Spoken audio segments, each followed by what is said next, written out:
Hello and welcome back to another episode of Can It Run on the Steam Deck. My name is James, and today we are looking at Gotham Knights. This is going to be an interesting one. Currently, the game info, as far as Steam Deck compatibility, says it's playable. But it does give a warning that some in-game text is small and may be difficult to read. So in theory, we should be okay, right? I say this is going to be interesting because on next-gen consoles, this is running at 30 frames per second. And that's even on a Series S, which is significantly more powerful than a portable device. Yeah, performance will be interesting because I believe Series S is running at 1080p at high settings, but is only hitting 30 frames per second. So I don't think we're going to get above 60 or even 40 for that matter. I've only played about 45 minutes of this game so far, and initially the performance seemed pretty promising. But we'll jump straight into options. I guess it would be helpful if we enabled the trusty performance overlay. I am running off batteries. I don't know if that affects performance. As far as I can tell, it doesn't seem to throttle if you're on battery. It just drains your battery very quickly. AAA games, I mean, right now it's giving me 45 minutes left with 40%, and that's drastically ticking. Yeah, you're gonna want to plug this in if you plan on playing this for long stretches. I'm going to reset all of the graphics to basically how it came out of the box. And that would be, let's see what they did. So max 60 limit is, or render resolution is 90. There's no upscaling applied. And everything has been set to low, which, what I'm guessing, I don't think we're going to see much performance beyond low. I think, unfortunately, we've hit a stage where games are starting to come out and utilize next-gen hardware, and obviously the Steam Deck nice work grabbing that drive from Langstrom's isn't taking... hasn't got the power to kind of keep up. What killed Langstrom yet? Hard to say much until these computers are up and running. Or we can examine the body. So these indoor areas look fairly promising. And that was my experience about the first 15 minutes of the game.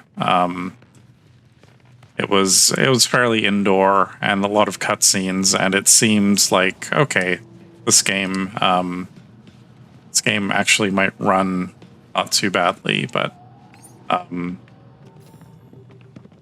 hopefully we'll get to the outside area and kind of see. You can already see things starting to dip. Once we can get at the data. I'm gonna skip through any story stuff, just in the event that you do decide to play this game. You're not getting spoiled here.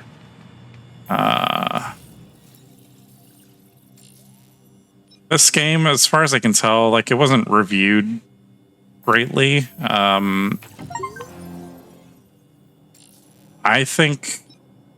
don't think it, from the little that I've played, it doesn't seem like a terrible game. But it does, it seems extremely generic. I feel like we've played this game many, many times before. How'd it go at the quarry? I sweep the whole And I place can't and didn't skip find anything. this dialogue. No one's been there in ages. How are we supposed to see the full picture when most of the pieces are missing? Bruce left us one hell of a last case. I mean, what kind of person builds a secret lab in their lab? Someone who has something to hide, obviously. But what? What was he trying to make, and who is he hiding it from? Yeah, let's not get ahead of ourselves. Let's wait and see what that hard drive has to tell us first. Right. We'll get some answers soon enough. I mean, the presentation works really well, and it looks a lot better. Looking at it natively on the Steam Deck screen, it looks great. Open. I'm guessing this is more tutorial stuff, which is not exactly... So again, pretty typical, like, upgrade stuff. There's a skill tree, because of course there is.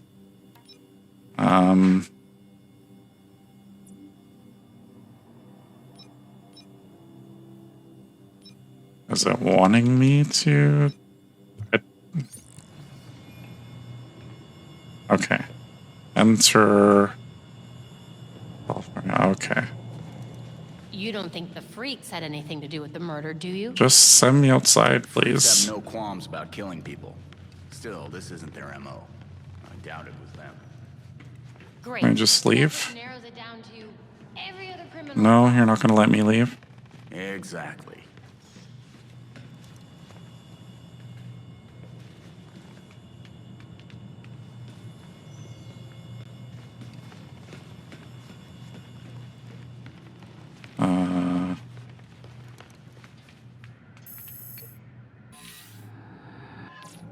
No, I don't want to go to training. I want to leave this area. How do I do that?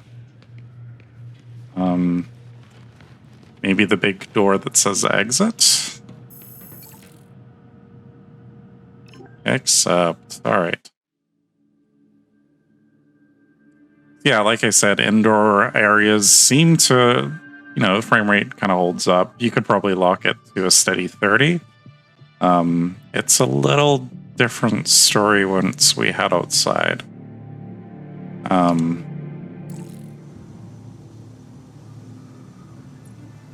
Okay. So, yeah, it's having a bit of a hard time keeping up. It's a little rough.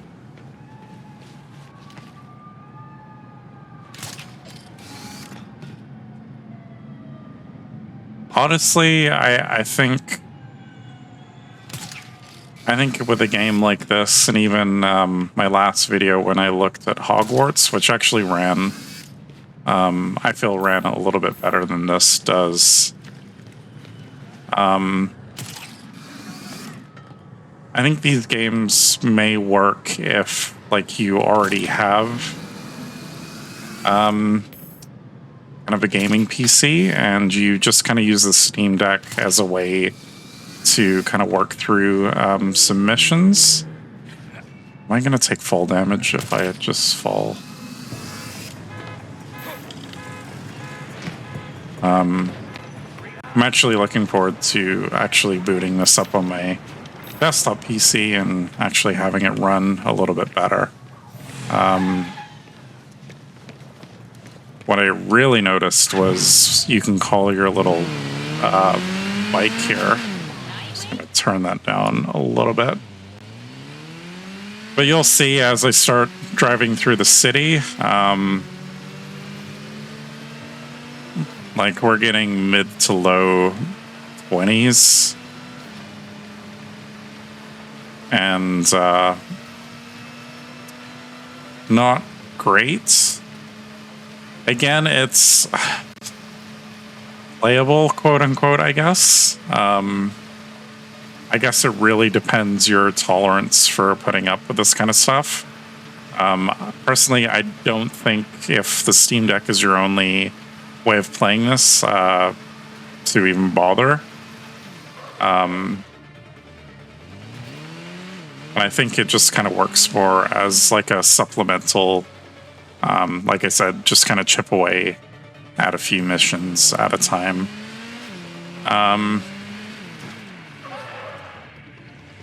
We can try, let's try going into our options here and see what we can do. So graphics. Now there is upscaling. So we could enable FSR2. Putting it to ultra performance helps a little bit, not much, and it just makes everything look a little Vaseline-y.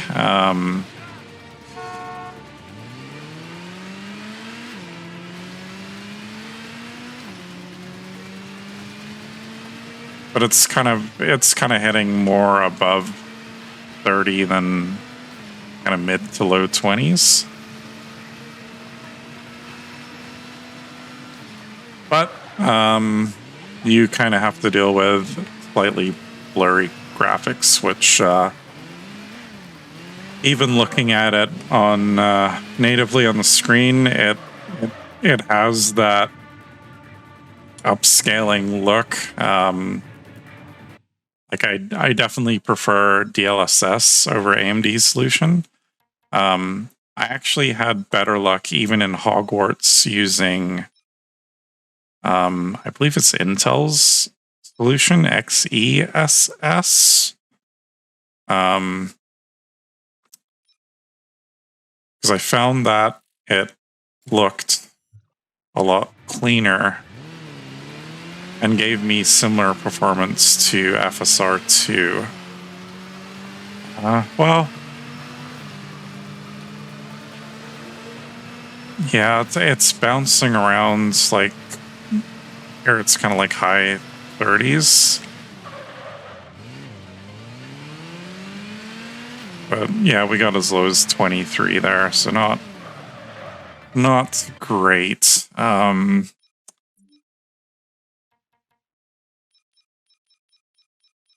Which is a little disappointing. If I set this to quality, it's probably going to give me... Looks a lot better. But we're sacrificing a bit of performance.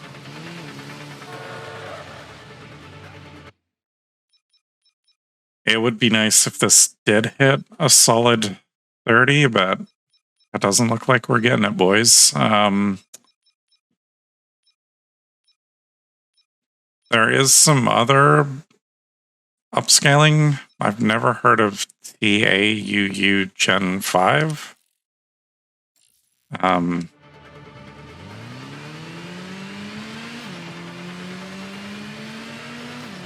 But it seems fairly similar performance, if not even worse than some of the other options we just tried. Unfortunately, I don't know if there's anything else we could do here.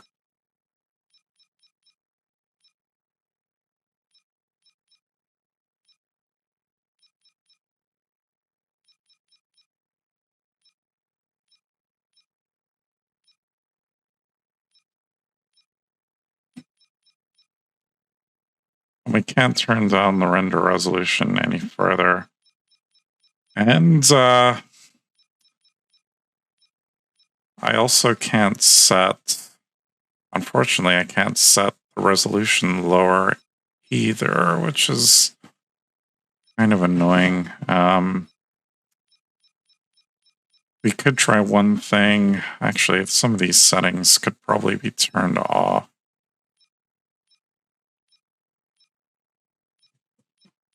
So we're going to go super minimal here.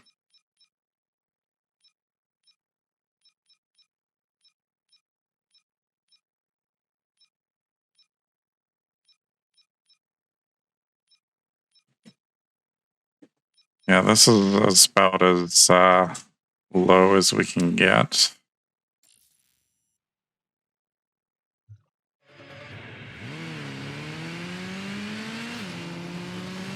But even turning off like bloom and some of those other settings, it's still pretty rough.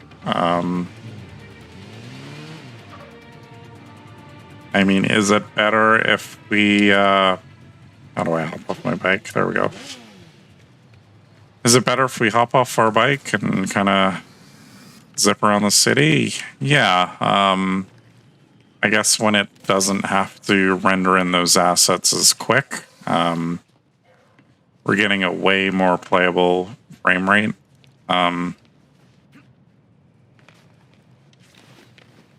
So again, I think this might be one of those games that if you have another place to play this and you just want to pick away some missions on the Steam Deck, just to kind of get through the game, but the majority of your time is played somewhere else, that might be the route to go. Because when I'm on foot, this is actually pretty okay. So I don't know personally like how much relies on driving around the city versus being on foot. Like I said, I've only put maybe about 45 minutes into this game today.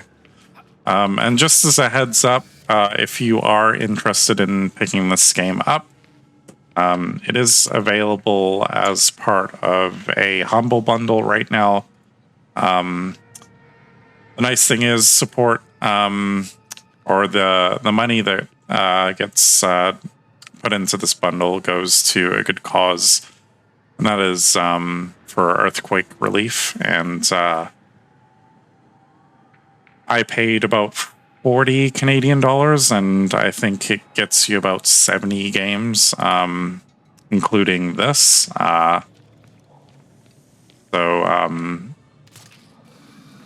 I don't think this is a game I'll be playing much of, but it was something I was kind of interested to try, and it seems okay. Like I said earlier, I don't think it's doing anything groundbreaking or new. It's kind of a lesser version than some of the Arkham games from the little that I've played. Obviously, this kind of swinging mechanic reminds me a lot of the PlayStation version of Spider-Man. As far as I can tell, I think there's multiple characters that you can change to, and they all kind of play a little bit differently. But yeah, I think that will cover it, as we're already running a little bit longer. I try to keep these videos short, but it never happens. So thanks for bearing with me and watching and listening along. I really appreciate it. Yeah, if you like this video, let me know. If you plan on picking up this game and slugging it through on the Steam Deck, feel free to drop a note in the comments. I'm curious to see if any like performance patches will be done for this game. It kind of feels that the lackluster launch and the somewhat mixed reviews on this, it seems like this game is going to be forgotten about very quickly, which is a bit of a shame. Because, yeah, I think they might have been able to optimize this a bit more on the Steam Deck. And I don't know, have we hit the limit of what the Steam Deck can do? I'm not entirely sure. It doesn't give me much hope with games like this and Hogwarts running, barely hitting 30 frames per second. But to be fair, on next-gen consoles, it also kind of struggled as well, from what I've heard. I'm looking forward to playing this a bit more on my PC and kind of seeing how it was probably meant to be played, at a 60 frames per second, providing my graphics card can actually hit that, but we'll see. All right, enough of the rambling. Thanks again for watching, and until next time, have a good night.